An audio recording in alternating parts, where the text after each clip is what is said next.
Hello everyone, आप सभी लोगों का एक बार फिर से आपके अपने YouTube channel massive skill mechanical में स्वागत है। दोस्तों, आज की इस वीडियो में मैं आप सभी लोगों से मैकेनिकल इंजीनियरिंग का एक इम्पॉर्टेंट सब्जेक्ट है प्रोडक्शन इंजीनियरिंग यानी कि प्रोडक्शन टेक्नोलॉजी, उससे रिलेटेड आपको टॉप 20 ऑब्जेक्टिव क्वेश्चंस और उसके आंसर डिटेल में डिस्कस करूंगा। तो वीडियो को प्लीज़ पूरा एंड तक ज़रूर देखिएगा ताकि आपसे एक भी इंपॉर्टेंट क्वेश्चन मिस ना हो। तो हमारा पहला क्वेश्चन देखते हैं क्या है कि the dielectric is used in electrochemical machining यानी कि ECM, अल्ट्रासोनिक मशीनिंग यानी कि USM, इलेक्ट्रो डिस्चार्ज मशीनिंग यानी कि EDM। उसके बाद है आपका लेज़र मशीनिंग जिसे कि हम लेज़र बीम मशीनिंग भी बोलते हैं यानी कि LBM। एग्जाम में क्या होता है, आपको कभी कभी सिर्फ और सिर्फ शॉर्ट फॉर्म बोल देता है और आपको आंसर बताना रहता है। तो बेसिकली जो आपका डाई इलेक्ट्रिक होता है वो आपका EDM यानी कि इलेक्ट्रो डिस्चार्ज मशीनिंग में यूज़ होता है। जहाँ बात हो रही है अगर हम इलेक्ट्रोकेमिकल मशीनिंग की यानी कि ECM की, तो उसमें हम इलेक्ट्रोलाइट का यूज़ करते हैं। दोनों का काम जो है वो बेसिकली एक ही रहता है, वो इलेक्ट्रिक सर्किट को कंप्लीट करते हैं। अगले क्वेश्चन को देखते हैं हम। क्वेश्चन नंबर 2 है कि the type of reamer used for reaming soft aluminium और copper is straight fluted reamer, left hand spiral fluted reamer, right hand spiral fluted reamer, या एनी वन ऑफ दिस। तो देखिए बेसिकली क्या बोल रहे हैं कि सॉफ्ट एल्यूमिनियम और कॉपर के लिए हम कौन से टाइप का रिमर यूज़ करते हैं। तो उसके लिए हम स्ट्रेट फ्लूटेड रिमर यूज़ करते हैं। तो ए करेक्ट आंसर होगा। The tool material for faster machining should have wear resistance, red hardness, toughness, ये ऑल ऑफ दिस। यानी कि अगर आपको किसी भी प्रोडक्ट के ऊपर में या किसी भी वर्कपीस के ऊपर में, ठीक है, कोई आपके पास में वर्कपीस है, अगर उसके ऊपर में आपको मशीनिंग करना है तो आपका जो टूल होगा उसके अंदर में कौन सी स्पेशल क्वालिटी होनी चाहिए। तो देखिए उसके अंदर में वियर रेजिस्टेंस भी होना चाहिए, रेड हार्डनेस भी होना चाहिए और वो टफ भी होना चाहिए। यानी कि आपका option number D all of this is a correct answer. अगले क्वेश्चन को देखते हैं हम कि an open structure of a grinding wheel is used for soft material, tough material, ductile material, या फिर ऑल ऑफ दिस। तो ओपन स्ट्रक्चर जो होता है किसी भी ग्राइंडिंग व्हील का वो किसके लिए होता है। तो इस क्वेश्चन का राइट आंसर क्या होगा आप मुझे नीचे कमेंट करके ज़रूर बताइए। और मैं आपको एक चीज़ बता दूं कि अगर आपको इस वीडियो का फ्री में PDF चाहिए तो उसके लिए आप हमारे टेलीग्राम ग्रुप को ज्वाइन कर सकते हैं। लिंक इसी वीडियो के डिस्क्रिप्शन बॉक्स में दिया गया है। उसके बाद क्वेश्चन है कि twist drill is specified by its shank material and diameter, shank lip angle and size of flute, material length of body and helix angle, any one of this. तो देखिए बेसिकली आपका जो ट्विस्ट ड्रिल होता है वो किस में specified करते हैं। तो आपको मान लीजिए ये आपका अगर आपका ये ट्विस्ट ड्रिल है तो ये जो ट्विस्ट ड्रिल होता है वो उसको हम स्पेसिफाइड करते हैं शैंक मटेरियल एंड डायमीटर से। तो ए करेक्ट आंसर होगा। क्वेश्चन नंबर 6 देखते हैं कि low helix angle drills are preferred for drilling holes in plastic, copper, cast steel या कार्बन स्टील। देखिए सबसे कम हेलिक्स एंगल जो है यानी कि लेस देन 20 डिग्री वो किसके लिए यूज़ होता है। तो अगर आप उसमें ड्रिलिंग करेंगे प्लास्टिक का, अगर आप प्लास्टिक के मेटल के ऊपर में या प्लास्टिक के जो प्रोडक्ट होते हैं उसके ऊपर अगर आप ड्रिलिंग करेंगे तो उसमें सबसे कम हेलिक्स एंगल यूज़ होता है।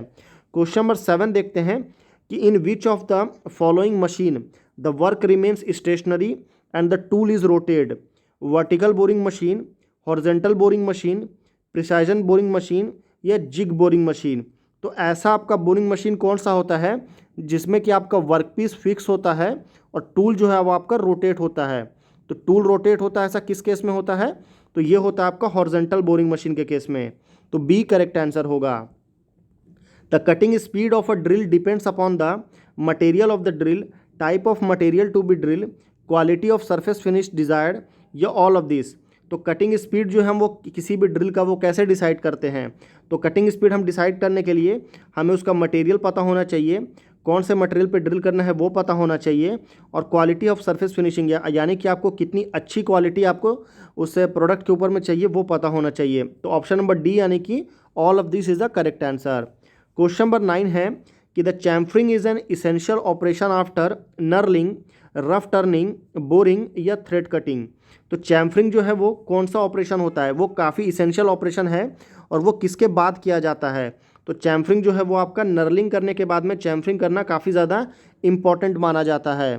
क्वेश्चन नंबर 10 देखते हैं कि the broaching operation in which either the work or the tool moves across the other is known as pull broaching, push broaching, surface broaching, या कंटिन्यूस ब्रोचिंग। तो ऐसी broaching operation जिसमें कि या तो आपका वर्कपीस या फिर आपका टूल दोनों एक दूसरे को जो है वो रोटेट होगा, एक दूसरे के ऊपर में क्रॉस में आपका रोटेट होगा या मूवमेंट होगा, तो उसको हम कौन सा ब्रोचिंग बोलते हैं? तो उसको हम सरफेस ब्रोचिंग मशीन बोलते हैं। तो सी करेक्ट आंसर होगा। क्वेश्चन नंबर 11 काफ़ी ज़्यादा इंपॉर्टेंट है और काफ़ी बेसिक क्वेश्चन भी है कि अल्ट्रासोनिक मशीनिंग यानी कि यूएसएम में is best suited for tool steel, sintered carbide, glass या ऑल ऑफ दिस। तो देखिए अल्ट्रासोनिक मशीनिंग जो है वो बेसिकली आपका इन तीनों पर ही यूज़ होता है। तो आपका all of this is a correct answer.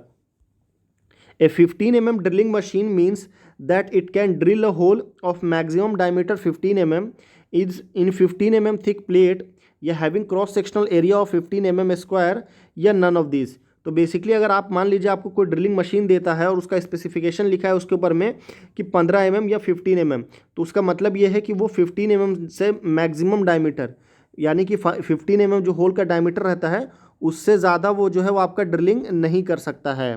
अगला क्वेश्चन है कि the tap use to cut threads in a blind hole, taper tap, second tap, bottoming tap या एनी वन ऑफ दिस। तो देखिए कौन सा टैप हम यूज़ करते हैं किसी भी ब्लाइंड होल के लिए? तो ब्लाइंड होल के लिए हम हमेशा ही बॉटमिंग टैप यूज़ करते हैं।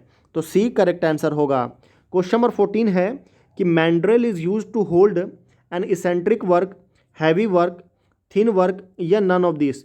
तो देखिए बेसिकली जो आपका मैंड्रेल होता है वो किसी भी पर्पज़ में आपका होल्ड करने के लिए यूज़ नहीं किया जाता है, इसीलिए आपका A B C correct answer नहीं है, डी यानी कि none of this is a correct answer. ये काफ़ी कंफ्यूजिंग क्वेश्चन है और एग्जाम में बहुत बच्चे गलत करके आते हैं।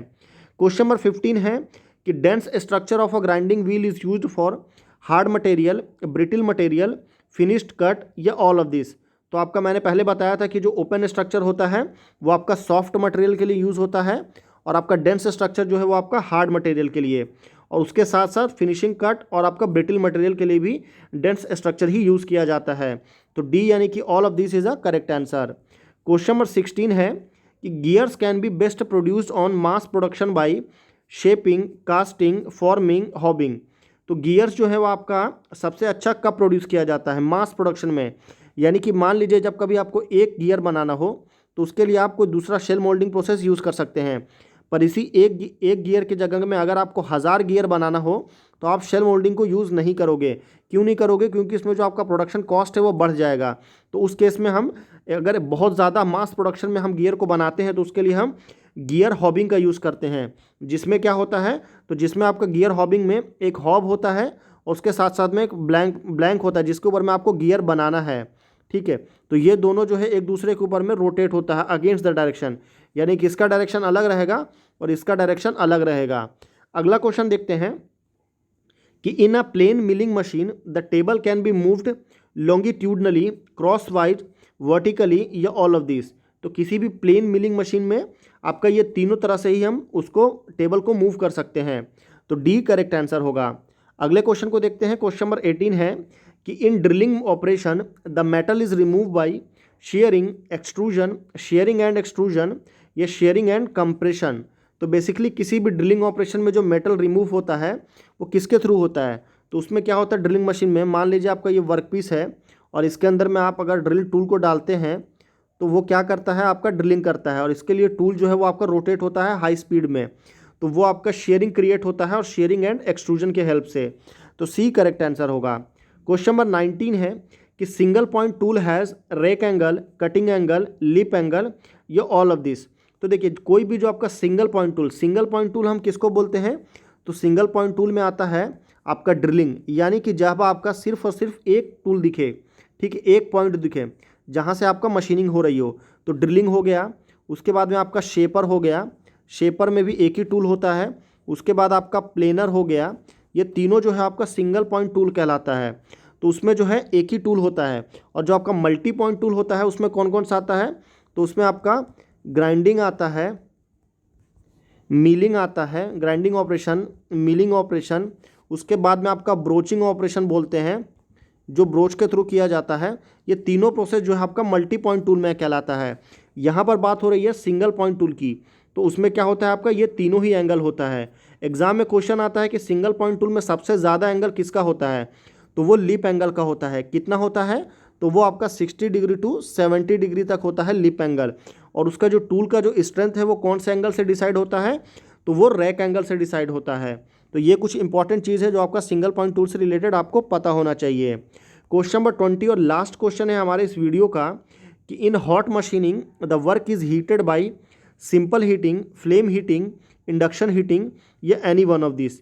तो हॉट मशीनिंग में जो वर्क को हीट करते हैं वो किसके थ्रू किया जाता है। 4 ऑप्शन है। इस क्वेश्चन का भी राइट आंसर आप मुझे नीचे कमेंट करके बताइए। काफ़ी ज़्यादा इजी क्वेश्चन है, मुझे नहीं लगता कि इसका आंसर देने में आपको कोई ज़्यादा प्रॉब्लम होनी चाहिए। तो हमारा 20 क्वेश्चन कंप्लीट हो गया है। प्लीज़ हमारे वीडियो को ज़रूर लाइक करिए, चैनल को ज़्यादा से ज़्यादा अपने स्टडी रिलेटेड ग्रुप में और फ्रेंड्स को शेयर करिए और हमारे चैनल को ज़रूर सब्सक्राइब करिए ताकि आप आने वाले एक भी इंपॉर्टेंट वीडियोस की नोटिफिकेशन आप बिल्कुल भी मिस ना करें।